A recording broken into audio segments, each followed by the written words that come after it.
The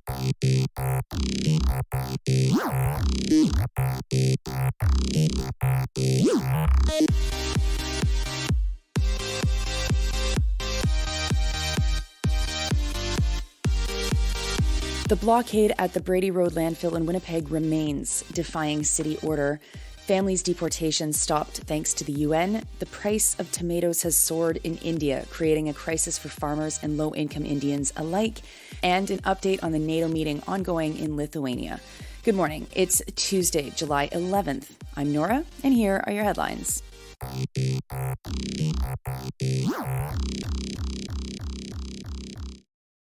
Yesterday, dozens of protesters continued to block access to the Brady Road landfill in Winnipeg. The city had ordered them to leave, but the group refused. The blockade started on Thursday in response to the Manitoba government's refusal to search another landfill, called Prairie Green, for the remains of Morgan Harris and Mercedes Myron. Both women's bodies are believed to have been dumped there. The city ordered everyone to leave by noon yesterday. The order was issued on Friday. Grand Chief of the Assembly of Manitoba Chiefs, Kathy Merrick, said that the site is important. She told the Canadian press this, quote, "It has served as a powerful reminder of the urgent need to address the systemic issues perpetuating violence against First Nations women and girls in our province. It's a place where we have gathered to remind our missing loved ones and those who have tried to stop us that we won't give up on these women," unquote. The blockade is being held with tires and wood while people gather, create art, and pray. A white man came to the site and dumped soil on a mural that had been painted in remembrance of murdered and missing Indigenous women and girls. After which, when folks at the camp realized that there was cedar in the soil, CBC News reported that protesters swept the wood chips into a circle around the mural. Diane Bousquet told CBC in an unbylined article this, quote, "Cedars are protection medicine, and we decided that we are going to include it into our art piece and circle her in protection. We turned an ugly into a beautiful here. That's what our people are known for doing." Next, another story of resistance, and this one has a happy ending for now. Remember the Ajibade Huilar family? They live in Trois-Rivières, and both parents were facing deportation. Arlen Huilar was being deported to the Philippines, and David Ajibade was being deported to Nigeria. Canada was trying to figure out where to send their 3 children, which they originally ordered to be separated. David was deported, but Arlen had her deportation stayed for a week while the government figured out if her youngest child could be deported to the Philippines too. Well, the United Nations Human Rights Committee intervened and asked the federal government to suspend Arlen and her children's deportation. Arlen got the good news when they got home from church on the weekend. CBSA canceled the deportation as Canada looks to see if they can be granted permanent resident status on humanitarian grounds. Quote, "It was a shock and the kids were jumping for joy," unquote, Arlen told the CBC, as reported by Steve Rukavina. In its first decision, the youngest son was supposed to be deported to Nigeria, while the older 2 would be sent to the Philippines. A federal court ruled that he shouldn't be separated from his siblings, and so ordered that the children be separated instead from their father. Their lawyer, Sabrina Kosim, has said that they've been hoping David will be able to come back to Canada soon. The family entered Canada in 2019 through Roxham Road. They settled in Trois-Rivières while they waited for their refugee claims. The children enrolled in school, the parents found work, and both Arlen and David have advanced in their respective jobs. They applied for permanent resident status on humanitarian grounds back in March, but that process takes 2 years. In the meantime, a federal court ordered their deportation. They're hopeful that they'll be successful in their permanent residence claim. What great news for this family, though what a cruel and useless system to force the family through this. What does Canada gain from treating people like this? Absolutely nothing. It's shameful, and even more shameful that it took the UN to intervene to get the decision reversed. The federal government didn't respond to requests from CBC for comment on Monday. Now to international news. The Guardian is reporting that there is a tomato crisis in India, and it has far-reaching and worrying impacts. The price of tomatoes has soared by 400%, triggered by a national shortage. Climate catastrophe has decimated tomato crops. The unusual amount of rain has triggered a fungus that has been killing the plants. Prices are so high that low-income families cannot afford them.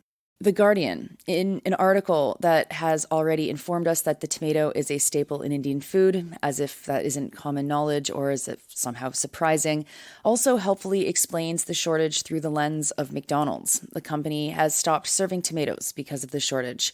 You have to read on past the McDonald's information to actually hear from a farmer.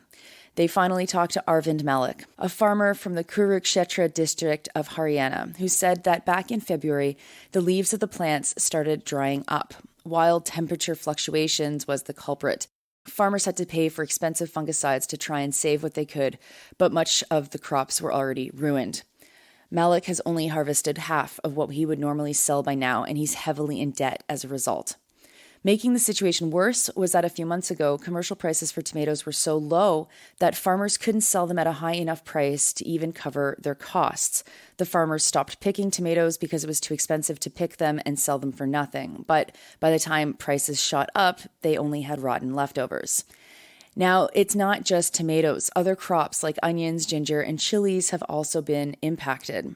This is happening at the same time that torrential rains have killed at least 37 people in the north of the country. Many villages have been isolated by flooding, and landslides are causing havoc in many different regions. And finally, 2 updates from the NATO meeting. President Recep Tayyip Erdogan has agreed to support Sweden's request to join NATO. Turkey had been blocking Sweden's application, saying that the country had been hosting Kurdish militants.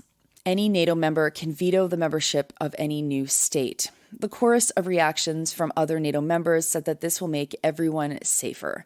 Phew, well, that's good news. Sweden, along with Finland, had neither been members of NATO, though when Russia invaded Ukraine, both countries sought membership in the military alliance. Finland joined in April. The head of NATO, Jens Stoltenberg, said this, according to the BBC, quote, Turkey and Sweden had addressed Turkey's legitimate security concerns, and as a result, Sweden has amended its constitution, changed its laws, expanded its counterterrorism operation against the Kurdistan Workers' Party, and resumed arms exports to Turkey, unquote. That's all it takes to join NATO, eh? That's it? Oh, okay. I just love how it's always under the guise of like, this is such a democratic decision for a country to make. It's like, is it? Okay. Erdogan seemingly tried to link his decision about Sweden to his desire to have Turkey let into the EU. EU officials rejected his request, saying that they're separate issues. But the EU did say that they'd be working to, quote-unquote, reinvigorate the process that has been stalled for years. Turkey is definitely a country to pay attention to in relation to the war in Ukraine. They're the only NATO country that actually has the ear of Vladimir Putin, and they've played a positive role to ensure that Ukraine can continue to export its grains. Though they also, this past weekend, allowed 5 former commanders of the Ukrainian garrison at Mariupol to fly back to Kiev after a visit from Volodymyr Zelensky. The commanders were part of a prisoner exchange last year, and Russia had expected the men to stay in Turkey until the end of the war. The BBC reports that Russian officials were, quote-unquote, furious at the, quote-unquote, surprise move. Erdogan also scored another big victory at this meeting. He's been trying to secure 80 F-15 fighter jets from the U.S. While Biden has been supportive of this, Congress has not been. But this morning, the Washington Post reports that key politicians may be changing their tune. Erdogan thanked Biden for his work in getting him the jets. The other big news at this meeting was, of course, Ukraine's membership in NATO. There's no question, neither from NATO or from the Ukraine, that membership into the military pact isn't going to happen while the war is on. BBC reports this, quote, all alliance members agree that Ukraine cannot join the bloc during the war, amid fears that this would lead to direct conflict with a nuclear-armed Russia. BBC reports that Zelensky has said as much as well, but Ukraine wants assurances that they will be admitted into the military alliance after the war. While some Eastern European members are, quote, pressing for a fast-track membership, unquote, other countries, Germany and the U.S. included, are less enthusiastic. From Russia, an official speaking on behalf of Putin said this, quote, he warned that Ukraine's membership in NATO would have negative consequences for the entire security architecture, which is half destroyed as it is in Europe.